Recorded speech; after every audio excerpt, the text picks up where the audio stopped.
सभी विद्यार्थियों का स्वागत है हमारे YouTube channel Suresh MS classes में। आज की इस वीडियो में जो है हम आपको निस्तापन के बारे में बताएंगे। मुझे उम्मीद है कि आपको यह बहुत ही अच्छे से समझ में आएगा। तो चलिए हम सबसे पहले प्रश्न को पढ़ लेते हैं और उसके बाद इसका उत्तर आपको हम अच्छे से बताते हैं। तो प्रश्न है, निस्तापन किसे कहते हैं, उदाहरण सहित बताइए। इसका उत्तर है निस्तापन। तो परीक्षा में ऐसे आपको हेडिंग बना लेना है, आपको प्रश्न नहीं लिखना है, सिर्फ हेडिंग ऐसे बना लेना है निस्तापन का। तो इसमें लिखेंगे सांद्रित अयस्क को वायु की सीमित मात्रा या वायु की अनुपस्थिति में उसके गलनांक से नीचे परंतु उच्च ताप पर गर्म करके ऑक्साइड में परिवर्तित करने की क्रिया निस्तापन कहलाती है। तो ये निस्तापन की परिभाषा है।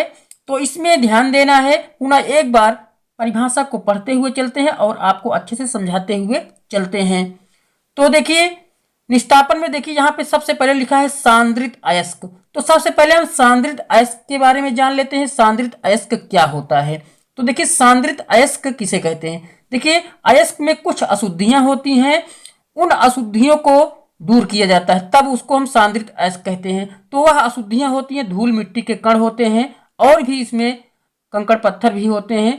और अयस्क को क्या किया जाता है, शुद्ध किया जाता है, यानी कि इस गंदगी को दूर किया जाता है। और इस गंदगी को दूर करने के लिए 3 विधियां अपनाई जाती हैं। पहली विधि होती है गुरुत्वीय पृथक्करण विधि होती है। इस विधि में जो है क्या होता है, गुरुत्वीय पृथक्करण विधि में जो है गांव में अगर देखे होंगे जिसे गेहूं की धुलाई उलाई करते हैं तो उसको गेहूं को धुलने के लिए जो इसमें पानी डालते हैं तो उसमें जो गंदगी होती है ऊपर आ जाती है। इस तरह से उसको उस गंदगी को छान लेते हैं और निकाल कर जो है इसको शुद्ध कर लेते हैं। तो ये विधि होती है।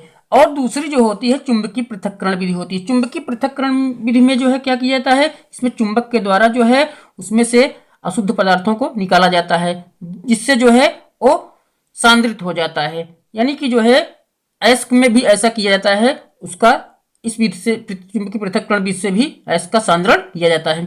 और तीसरी जो विधि होती है वो फेन प्लवन विधि होती है। इसमें जो है अयस्क को जो है किसी बर्तन में रखा जाता है और उसमें जो है प्रेशर के द्वारा जो है पानी डाला जाता है जिससे उसमें फेन उत्पन्न हो जाता है और फेन के माध्यम से उसमें जो गंदगी होती है वो बाहर आ जाती है।